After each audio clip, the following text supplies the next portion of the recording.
हाँ जी बच्चों, welcome to the class. हमने लास्ट टॉपिक जो कवर किया था वो हम डिबेंचर्स कर रहे थे अदर देन कैश कंसिडरेशन। उसमें मैंने आपको दो तरीके की एंट्रीज़ बताई थी। सबसे पहला जिसमें हम एसेट परचेज़ करते हैं और दूसरा जब हम उसकी पेमेंट करेंगे। तो एसेट परचेज़ करने के हमने सारे केसेस पिछली क्लास में कर लिए थे। आज हम जो स्टार्ट करने वाले हैं दैट इज़ कि हम एसेट परचेज़ जो हमने करी है उसकी पेमेंट कैसे करेंगे। तो आइए केसेस करते हैं। तो अब बात आती है हमारे सेकेंड फेज़ की, दैट इज़ पेमेंट। आपको भी पता है कि जो हमें पेमेंट करनी है वो डिबेंचर के फॉर्म में करनी है। तो अब हम डिबेंचर्स के ज़रिए वेंडर को पेमेंट करेंगे। तो वेंडर का जितना भी अमाउंट ड्यू था वो हम पे करेंगे डिबेंचर्स के थ्रू, और वो पेमेंट भी 3 तरीके से होगी। कैसे कैसे? सबसे पहले हम डिबेंचर को इशू कर सकते हैं पार पर, दूसरा प्रीमियम पर, और तीसरा डिस्काउंट पर। ठीक है जी। पार, प्रीमियम, डिस्काउंट। पार का मतलब क्या होता है? जब हम 100 रुपये की फेस वैल्यू का डिबेंचर 100 रुपये में ही सामने वाले वेंडर को दे रहे हैं, या हम 100 रुपये के फेस वैल्यू का डिबेंचर अगर 110 में देते हैं तो 10 रुपये का प्रीमियम, और अगर हम कम पैसे में इशू करते हैं जैसे मान लीजिए 90 रुपये में, तो जो 10 रुपये का हमने डिस्काउंट यानी उसकी कीमत कम की है वो डिस्काउंट हो जाता है। ठीक है। तो इसके अंदर हम पार, प्रीमियम और डिस्काउंट तीनों तरीके से अपने डिबेंचर इशू कर सकते हैं और वेंडर की पेमेंट कर सकते हैं। ध्यान रखिएगा, ऐसा ज़रूरी नहीं है कि वेंडर को जितना अमाउंट हमने पे करना है वो सारा का सारा डिबेंचर में ही आए। वो हमारा अमाउंट कुछ बिल्स पेबल के थ्रू, कुछ चेक के थ्रू, डिमांड ड्राफ्ट के थ्रू भी पे हो सकता है, और बाकी का अमाउंट हम डिबेंचर में इशू करेंगे, डिबेंचर में पे करेंगे। ठीक है। तो आइए बेटा एक केस ले लेते हैं। सबसे पहला, जब हम अपने डिबेंचर्स को पार पर इशू करेंगे। पार का मतलब अभी जैसे मैंने समझाया कि फेस वैल्यू 100 है तो हम उसको 100 में ही इशू कर रहे हैं। तो आइए जैसे फॉर एग्जांपल मान लेते हैं कि हमें वेंडर को पेमेंट करना था 2 लाख रुपए का। ठीक है। और हम इस 2 लाख के बदले में जो हमारा वेंडर है उसको 100 रुपये का डिबेंचर पे कर रहे हैं। तो सबसे पहले जो आपको करना है बेटा वो निकालना है number of debenture issued. Number of debenture issued यानी वेंडर को पेमेंट करने के लिए हमें कितने डिबेंचर इशू करने पड़ेंगे। तो वो कैसे आएगा बेटा? जितना भी हमारा परचेज कंसिडरेशन था अपॉन में इशू प्राइस। ठीक है। तो हमें परचेज कंसिडरेशन इस एग्जाम्पल में कितना देना था? 2 लाख रुपए। What is my issue price? यहाँ पर फेस वैल्यू ही इशू प्राइस है, तो नंबर ऑफ डिबेंचर कितने आ गए? 2000। ठीक है। सबसे पहले हमने ये निकाल लिया। अब हमारी जर्नल एंट्री क्या होगी? तो बेटा वेंडर को जब हम पेमेंट करते हैं तो वेंडर अकाउंट डेबिट होता है, क्योंकि वेंडर क्या हो गया? रिसीवर हो गया। तो हम यहाँ क्या करेंगे? वेंडर अकाउंट या जो भी कंपनी का अकाउंट का नाम था जो हमने परचेज वाली एंट्री में डाला था वो यहाँ पर आ जाएगा, वेंडर अकाउंट डेबिट 2 लाख। और क्योंकि हम इस वेंडर को जो पेमेंट कर रहे हैं वो डिबेंचर की फॉर्म में कर रहे हैं, तो डिबेंचर अकाउंट डेबिट कितना बेटा? 2000 इनटू में face value. What is your face value? 100। तो यहाँ पर 2 लाख आ गया। क्वेश्चन आता है दीदी 2 लाख की पेमेंट करनी थी, 2 लाख डिबेंचर हम यहाँ पर डायरेक्ट लिख सकते थे, तो हमें यहाँ पर नंबर ऑफ डिबेंचर निकालने की क्या ज़रूरत थी? तो बेटा जब हम प्रीमियम और डिस्काउंट का क्वेश्चन करेंगे तो वहाँ number of shares, number of debenture की ज़रूरत पड़ेगी। तो ये हमारी एंट्री आएगी बेटा सीधी सीधी for the payment of vendor. किसके थ्रू? डिबेंचर के थ्रू, यानी हमने उसको डिबेंचर इशू कर दिए। ठीक है। तो ये सबसे पहला एंड ईजीएस्ट वन था कि पार में इशू किए। ठीक है। अब हम सेकेंड एग्जाम्पल लेंगे, that would be of premium. तो हमारा सेकंड केस क्या है? Issue of debenture at premium. ध्यान रखिए ये अदर देन कैश कंसिडरेशन के क्वेश्चंस हैं। ठीक है। तो आइए मान लेते हैं हमने वेंडर को पेमेंट करना था 2,20,000 का। हम अपने 100 रुपये के डिबेंचर को इशू कितने में कर रहे हैं? 110 में, यानी 100 रुपये का तो फेस वैल्यू और 10 रुपये का प्रीमियम, तो इशू प्राइस कितना हो गया 110 रुपये। ठीक, तो हमारी देखिए एंट्री क्या आएगी, सबसे पहले हमें क्या निकालना है, नंबर ऑफ डिबेंचर्स। ठीक है, नंबर ऑफ डिबेंचर्स के लिए क्या आएगा, परचेज कंसिडरेशन अपॉन में इशू प्राइस, तो 2,20,000 अपॉन में what is the issue price, यहाँ फेस वैल्यू मत लीजिएगा, यहाँ फेस वैल्यू मत लीजिएगा, इशू प्राइस क्या है आपका 110 रुपये, तो यहाँ पर हमने लिखा अपॉन में 110। तो देखिए नंबर ऑफ डिबेंचर कितने आए 2000। ठीक है, अब बात करते हैं हम अपनी जर्नल एंट्री की। जर्नल एंट्री अगेन सबसे पहले वेंडर को डेबिट करेंगे जितने से भी हम पेमेंट कर रहे हैं, 2,20,000। यहाँ पर आएगा डिबेंचर अकाउंट क्रेडिट और साथ साथ बेटा सिक्योरिटी प्रीमियम, क्योंकि यहाँ पर हम प्रीमियम पर इशू कर रहे हैं और प्रीमियम हमारा प्रॉफिट होता है, तो वो भी क्रेडिट हो जाएगा। वेंडर को हमें पेमेंट कितनी करनी थी 2,20,000, तो हमने डेबिट भी 2,20,000 से करा। अब बात आती है डिबेंचर कितने के जाएंगे, तो बेटा नंबर ऑफ डिबेंचर इनटू में फेस वैल्यू, तो देखिए कितना आया 2 लाख रुपये, और सिक्योरिटी प्रीमियम कितना आएगा, नंबर ऑफ डिबेंचर इनटू में सिक्योरिटी प्रीमियम अमाउंट यानी 20,000।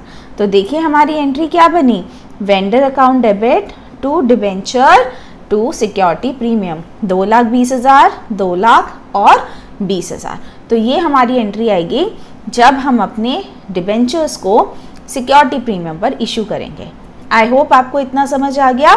डिस्काउंट वाला केस हम अभी डिस्कस करते हैं इस कॉन्सेप्ट के बाद। हाँ जी बच्चों, तो हमारा जो थर्ड केस है that is issue of debenture at discount.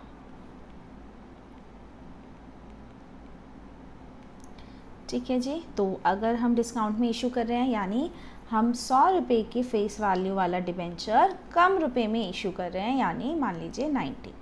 Again case लेकर चलते हैं एग्जाम्पल के साथ। फॉर एग्ज़ाम्पल मुझे वेंडर को पेमेंट करना था 1,80,000 का, मैंने यहाँ पर अपने डिबेंचर इशू करे 100 रुपये का फेस वैल्यू 90 में इशू करे। तो आइए सबसे पहले देखते हैं issue number of debenture issue कितने आएंगे। तो अगेन परचेज कंसिडरेशन अपॉन में इशू प्राइस, यहाँ पर परचेज कंसिडरेशन कितना है 1,80,000 और इशू प्राइस कितना है 90,000। तो 90, ठीक है, तो हमने 90 ले लिया, तो हमारे पास नंबर ऑफ डिबेंचर इशू में कितने आए 2,000। अब बात करते हैं जर्नल एंट्री की। जर्नल एंट्री के अंदर क्या आएगा बेटा, सबसे पहली चीज़ वेंडर को तो हमें डेबिट करना ही करना है, कितने से, जितना उसको पेमेंट करना था। अब हमारा जो डिस्काउंट होगा, डिस्काउंट ऑन इशू, बेटा वो भी डेबिट होगा। किस लिए डेबिट होगा, क्योंकि ये कंपनी को नुकसान है, क्योंकि वो अपने 100 रुपये की चीज़ 90 में दे रही है, तो नुकसान तो है ही, और साथ साथ क्योंकि वो डिबेंचर इशू कर रही है तो डिबेंचर अकाउंट क्रेडिट हो गया। अगेन यहाँ पर डिबेंचर कितने से जाएगा 2,000 इंटू में फेस वैल्यू, हमेशा फेस वैल्यू से जाएगा डिबेंचर, ठीक है, और इशू प्राइस डिस्काउंट कितने से जाएगा 2,000 इंटू में 10 यानी 20,000। तो यहाँ पर दो चीज़ें डेबिट हुई, वेंडर डेबिट हुआ, डिस्काउंट एंड इशू डेबिट हुआ टू डिबेंचर अकाउंट। ये हमारी एंट्री बनी for the issue of debenture at discount other than cash consideration. ठीक है, आई होप आपको ये कॉन्सेप्ट समझ आ गया होगा। इसके असाइनमेंट मैं अभी शेयर कर रही हूँ, आप जल्दी से उसको कर लीजिए। डाउट हो तो आप अपनी क्लास में ले सकते हैं या मुझे कमेंट बॉक्स में भी पूछ सकते हैं। चलिए बच्चों, अब अपना नेक्स्ट कॉन्सेप्ट करते हैं, और ये कॉन्सेप्ट एग्ज़ाम में ज़रूर आता है, जैसे पिछले क्वेश्चंस की तरह आता है, क्वेश्चन भी ज़रूर आते हैं, तो ये कॉन्सेप्ट भी ज़रूर आता ही है और आपके लिए नया कॉन्सेप्ट है बट ईजीएस्ट वन। तो ये कॉन्सेप्ट है issue of debentures as collateral security. ठीक है, तो आराम से समझकर चलेंगे ये है क्या और इसका ट्रीटमेंट क्या रहेगा। ट्रीटमेंट में हमें इसकी जर्नल एंट्री और बैलेंस शीट के अंदर ट्रीटमेंट दोनों सीखना है, तो वन बाय वन हम इसको सीखते चले जाएंगे। ठीक है। तो सबसे पहली चीज़ कि इशू ऑफ डिबेंचर, यानी हमें यहाँ पर डिबेंचर इशू करने हैं, लेकिन कैसे? As collateral security. Now what is collateral security? बेटा जब भी कोई कंपनी बैंक या किसी फाइनेंशियल इंस्टीट्यूशन से लोन मांगने जाती है तो लोन के बदले में, लोन देने के लिए वो कुछ सिक्योरिटी रखते हैं। फाइनेंशियल इंस्टीट्यूशन कोई सिक्योरिटी रखता है, ठीक है। वो सिक्योरिटी दो तरीके की होती है, एक प्रिंसिपल सिक्योरिटी और एक कोलेटरल, ठीक है जी।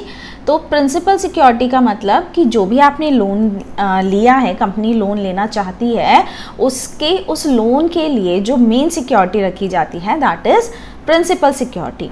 और उस प्रिंसिपल सिक्योरिटी के साथ साथ और अपने आप को सेफगार्ड करने के लिए इन एडिशन अगर कोई सिक्योरिटी रखी जाती है तो उसे कोलेटरल, यानी साथ, को का मतलब साथ हो गया, प्रिंसिपल के साथ में हमने जो सिक्योरिटी रख ली दैट इज कोलेटरल सिक्योरिटी। अब क्वेश्चन आता है कि हमें यहाँ पर कोलेटरल की एंट्री क्या करनी है। तो आपको कॉन्सेप्ट समझ आ गया। मैं आपको एक छोटा सा एग्जांपल लेकर देती हूँ, तब आपको कोलेटरल और अच्छे से समझ आ जाएगा। मान लीजिए मेरी एक कंपनी है ABC लिमिटेड, उसे 50 लाख का लोन चाहिए था। वो एक बैंक के पास चली गई, बैंक से कहा मुझे 50 लाख का लोन दे दीजिए। बैंक ने कहा बिल्कुल, आपकी क्रेडिट वर्दीनेस अच्छी है, लेकिन मैं आपसे चाहता हूँ कि आपके पास जो ज़मीन रखी है 60 लाख रुपए की, आप वो मुझे गिरवी रख दीजिए। गिरवी रखने का मतलब मोर्टगेज कर दीजिए, एज अ प्रिंसिपल सिक्योरिटी वो रख दीजिए। क्यों? क्योंकि कल को अगर आप लोन नहीं दे पाते हैं तो बैंक उस लैंड को बेचकर अपना पैसा रिकवर कर लेगा, ठीक है। उसके साथ साथ और अपने आप को सेफगार्ड करने के लिए, क्योंकि लैंड की कीमत ऊपर नीचे हो सकती है, बैंक कहता है कि आप मुझे 20 लाख के डिबेंचर, ध्यान से सुनिएगा, 20 लाख के डिबेंचर कोलेटरल कर दीजिए। बेटा कोलेटरल करने का मतलब बिल्कुल भी ये नहीं है कि आपने उन्हें डिबेंचर इशू कर दी, आपने सिर्फ गिरवी रखा है। गिरवी करने का मतलब ओनरशिप ट्रांसफ़र नहीं होती है, ठीक है। तो यहाँ सिर्फ आप अपने डिबेंचर और अपनी ज़मीन गिरवी रख कर आ रहे हैं, मोर्टगेज कर कर आ रहे हैं, आपने यहाँ पर कतई भी नाम नहीं करी है, ठीक है। अब क्वेश्चन आता है कि दीदी जब हमने अपने डिबेंचर इशू ही नहीं करे तो हम एंट्री क्यों करें? बेटा हमें एंट्री जो करनी पड़ती है वो करनी पड़ती है डिस्क्लोजर पर्पस से, यानी हम अपने यूज़र्स, फाइनेंशियल स्टेटमेंट के जो भी यूज़र्स होते हैं, हम उनको बताना चाहते हैं कि हमने जो ये 50 लाख का लोन लिया है बैंक से, उसमें हमने 60 लाख की लैंड और 20 लाख के डिबेंचर क्या कर रखे हैं, गिरवी रख रखे हैं। क्योंकि बेटा एसेट गिरवी रखना it is a crucial matter, तो हम वो सब बताना चाहते हैं। तो इस कोलेटरल के दो ट्रीटमेंट होते हैं। पहला treatment, first treatment, no entry. No entry, हाँ बेटा नो एंट्री, क्योंकि आपने कोई डिबेंचर इशू तो किए नहीं है, तो हम उसकी कोई एंट्री नहीं करते। सेकेंड, हम यहाँ पर एक एंट्री पास करते हैं, पहले वो आप एंट्री देखेंगे फिर मैं आपको समझाऊंगी क्वेश्चन के साथ। वो एंट्री क्या होती है बेटा? वो एंट्री होती है debenture suspense account debit to, जो भी हमने डिबेंचर इशू करे नाम के साथ आ जाएगा, टू डिबेंचर अकाउंट। अभी मेरे ऊपर वाले क्वेश्चन के अंदर हमने कितने के डिबेंचर इशू करने थे? 20 लाख के, है ना। तो हम यहाँ पर 20 लाख की एंट्री कर देंगे। अब ये एंट्री है क्या, क्यों हमने करी, वो बेटा मैं एग्जाम्पल के साथ समझाऊंगी। तो अभी फ़िलहाल हम क्या कर रहे हैं, यहाँ पर इसको होल्ड पर रख रहे हैं। अब मैं जो आपको इस टॉपिक के साथ समझाना चाह रही थी वो यही था कि जब हम कोलेटरल रखते हैं तो हमारे पास दो ऑप्शन है। पहला, कोई एंट्री मत करो, और दूसरा मेथड, एक एंट्री पास कर दो फॉर द डिस्क्लोजर पर्पस, कि हमारे यूज़र्स को पता चल जाए कि हमने अपने डिबेंचर्स को कोलेटरल रखा हुआ है, ठीक है। तो आइए एक क्वेश्चन देखते हैं और साथ साथ फिर इसको समझेंगे और इस एंट्री को भी समझेंगे कि एंट्री हमें क्या कहना चाहती है। चलिए जी, ये हमारे प्रैक्टिकल क्वेश्चन है। क्वेश्चन नंबर 18 की बात करते हैं, ठीक है। देखिए बढ़िए ध्यान से, क्वेश्चन क्या कहता है। Best barcode limited took a loan of 5 lakh from bank giving 6 lakh rupees 6 lakh 9% debenture as collateral security pass the necessary journal entry regarding the issue of debenture if any and show this loan in the balance sheet of the company. तो balance sheet का अभी 2 minute hold करके करते हैं, पहले हम journal entry की बात करेंगे। अब बच्चा इसके अंदर उसने लोन लिया है, कितने का? 5 लाख का। तो सबसे पहले हमारी लोन की एंट्री होगी मेथड नंबर 1। मैं आपको दोनों मेथड दिखा रही हूँ। फर्स्ट मेथड जिसके अंदर हम कोलैटरल की कोई एंट्री नहीं करते, और सेकेंड मेथड जिसके अंदर हम कोलैटरल की एंट्री सिर्फ डिस्क्लोजर पर्पस से कर देते हैं ताकि पता चल जाए। सबसे पहले लोन तो लिया ही है, ट्रांजैक्शन हुई है, बिजनेस ट्रांजैक्शन है, रिकॉर्ड होगी ही होगी। तो यहाँ पर हमारी बिजनेस ट्रांजैक्शन रिकॉर्ड होगी। बैंक में पैसा आया कितना? 5 लाख, और हमारा लोन हो गया बैंक लोन क्रेडिट 5 लाख। ठीक है, यही सेम एंट्री वहाँ पर चली जाएगी, bank account debit to bank loan, क्योंकि बैंक लोन हमने लिया है, हमारे पास पैसा आया है, तो हमें दोनों मेथड्स में इसको दिखाना पड़ेगा।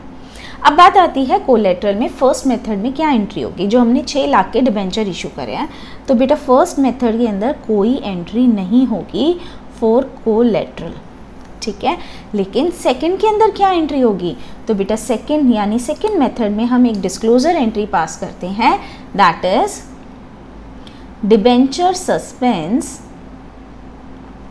Account debit to. कितने परसेंट डिबेंचर है? 9%। बेटा नाम लिखना मत भूलिएगा। 9% डिबेंचर कितने के थे? 6 लाख रुपए के, तो हमने यहाँ पर 6 लाख लिख दिया।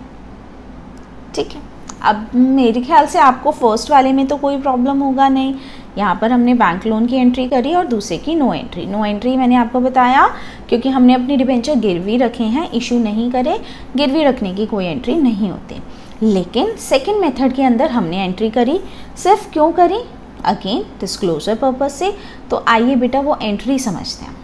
अब बेटा एक बात बताओ, मैंने डिबेंचर इशू तो करे नहीं है, नहीं, तो मैं यहाँ डिबेंचर को अगर क्रेडिट करती हूँ तो ऊपर डेबिट क्या करूँ? ना मेरे पास एसेट आया है ना मेरे पास कैश आया है, तो मैंने एक अकाउंट खोल दिया, सस्पेंस अकाउंट, जो बेसिकली क्या है? It is like a temporary account. ठीक है, तो जो बेसिकली हमें क्या दिखा रहा है कि हाँ मैंने डिबेंचर इशू करे हैं, लेकिन वो debenture issue as a mortgage किए हैं। अगेन इशू नहीं है, सिर्फ मोर्टगेज किए हैं, इसलिए मैंने सस्पेंस अकाउंट खोलकर डिबेंचर को यहाँ क्रेडिट कर दिया।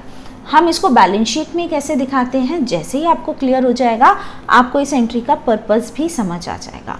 तो ये दोनों मेथड थे, issue of debenture as collateral security. I hope आपको इतना समझ आ गया होगा।